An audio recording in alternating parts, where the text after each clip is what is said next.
I've never been that much of an Assassin's person. Usually when I play my RPGs, I usually prefer to use sword and board, like a kind of knight characters, or paladins, so on and so forth. Assassins have never been that appealing to my eye, if I'm being completely honest with you. Especially in Souls games where you do have daggers. I have never found myself that much of using daggers in Souls titles. And how wrong have I been? How wrong have I been? What is up, you damn gorgeous and beautiful, beautiful gamers? Welcome back to Role-Playing Games. This is Mariel Corner in the internet, where we like to discuss about RPGs. If you like the content and liking the video, super appreciated. Subscription to the channel as well. Let's get right into the matter.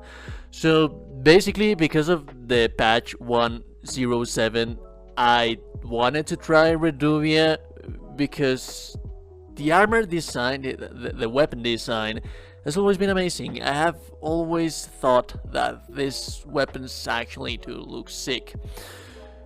So, and I am not going to say that it was not powerful enough before the patch, but thanks to the patch and thanks that it got more powerful even, I decided to try it. So let's talk about Reduvia, let's talk about some of the builds that you can make with this weapon, some of the versatility options that you have with this weapon, as well as some of the talismans and flasks of wondrous physics that you can have with this weapon.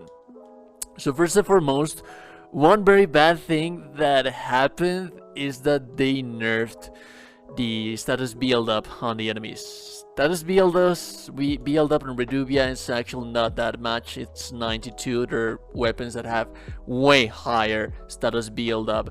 But usually the good thing about Reduvia is that it attacks really fast. As you can see right here, this is like 3 hits, and then on a second combo it's going to be another 2, so that's actually 5 hits. Prior to the patch nerf on status build up, all you had to do was this on an enemy. That would be more than enough to trigger build up. Now you have to do that and the next combo.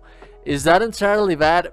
Not really, not necessarily, because as you can see right here, I was able to trigger bleed build up right there.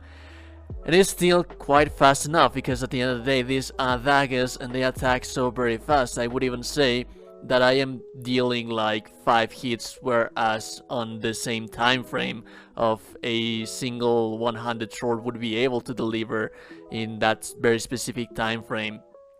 So I am able to deal as much damage as possible, but also the versatility that Reduvia has is the weapon skill, the action of the weapon that it has.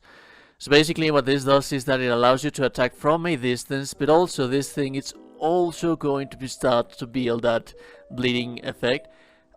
It got buffed as well, so amazingly enough, it's an option that you have on these daggers for you to be able to keep on the assault on the enemies, even if you do not want to close up on the enemies, because that has to be said. That's one of the down points of this weapon, that if you do want to use daggers in previous Souls titles, or dual wield, for example in Dark Souls 2, that power stancing was actually a thing, you would have to be on the face of the enemy, because it wouldn't allow you to actually keep on the assault because of the low range of the weapon. Now that is no longer an issue. If you find yourself in a situation where an enemy is using a AoE spell that is going to hurt you real bad, and you have to be upfront into the enemy dealing damage, all you have to do is just get away with your Reduvia and start using the skill. The skill actually has a separate bleedy build up, and it actually builds it up quite nice and amazingly fast. I should have to say, I should have to believe. So all in all, it's a very good weapon. It has a lot of stagger potential, so you can very much clean entire areas of enemies and just stagger them until you make them bleed. And the versatility that you would be able to have with this weapon, as well with some of the skills that you would be able to place. I'm sorry, some of the talismans, we're going to be speaking about them shortly.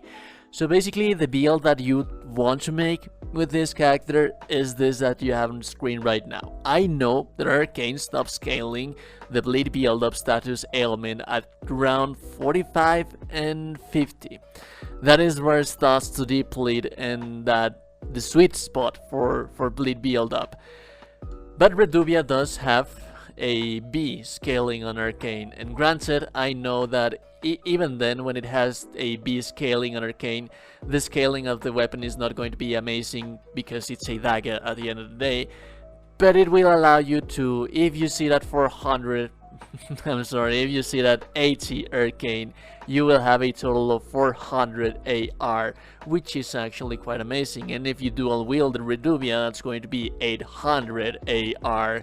And if you have into consideration that the weapon is going to attack in really fast successions of attacks, that's going to be amazing. We actually also want to have high power on this weapon because we are dependent on some specific equipment to actually be able to deal more damage with our weapon. So basically what we have right here, let's switch right over to the talisman side of things. The Rotten Winged Sword Insignia, that is going to allow you to increase your attack damage, your attack AR on successions of attacks, and it heals like 3 times. And if you keep on the assault on Reduvia, basically a single combo should be more than enough for you to be able to reach the maximum threshold.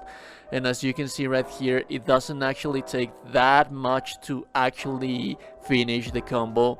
I wouldn't say that on a boss situation you would be able to complete the combo. In a boss situation you probably would be attacking that little combo and then dodge and then that combo again. But at the end of the day, that is going to allow you to keep building that damage. Also, another important thing that we have is the White Mask and the Lord of Blood Exaltation. We are interested in dealing bleed build up on the enemies, but Reduvia is not just relying on bleeding on the enemies. It is amazing to proc that bleeding. You are going to proc bleeding on enemies that are not resistant to bleeding or immune to bleeding with specific bosses, like twice, maybe thrice in a boss fight. But I mean, the percentage in damage is nice, but the other thing that is nice as well is the special AR damage that you are going to get with that increase for the White Mask and the Lord of Lords Exaltation. So basically you are going to end up, once buffed up, you're going to end up having 600 total AR, which is 1,200 total AR in your 2 weapons, and the potential damage that it deals, it's just amazing. I cannot stress enough how much damage you will be able to deal with this thing. So basically those are the talismans that you can use with this specific build. Like I said, one good thing about this weapon is that you can also build up this thing and then get away from the enemy. This has been buffed. It can attack faster now, but it's going to deal more damage and it's going to affect the build up. So yeah, basically you want to do this and then this and then this, build up your status on your talisman, get away from the enemy, start throwing away your Reduvia's slashes.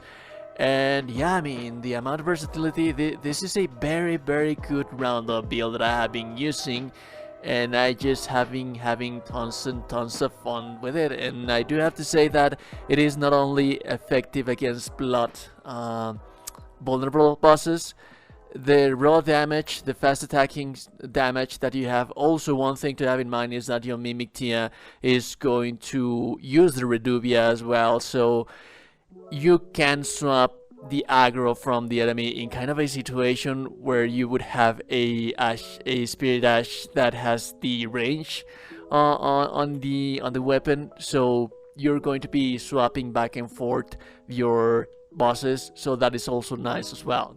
When it comes to the Flasks of Wondrous Physiques, I wouldn't say that you could use anything specific. This thing doesn't really have any status elemental damage, so none of this would be nice. Probably the one that I would say that I'd say must is the Green Bust Crystal Tia because of the energy restoration, stamina boost, as well as I don't know, maybe the Opaline Heart tier or maybe a Crimson Burst Crystal tier. That is up to your personal preference. There's not that much of a change right there. Anyways, like always, if you like the content, if you like the videos, a like on the video, super appreciated, and a subscription to the channel as well. I will be seeing you goddamn gorgeous and beautiful people in the next one. To remember that no one has told you today that you're a gorgeous and beautiful person. You are indeed a gorgeous and beautiful person. Have a beautiful day, and goodbye.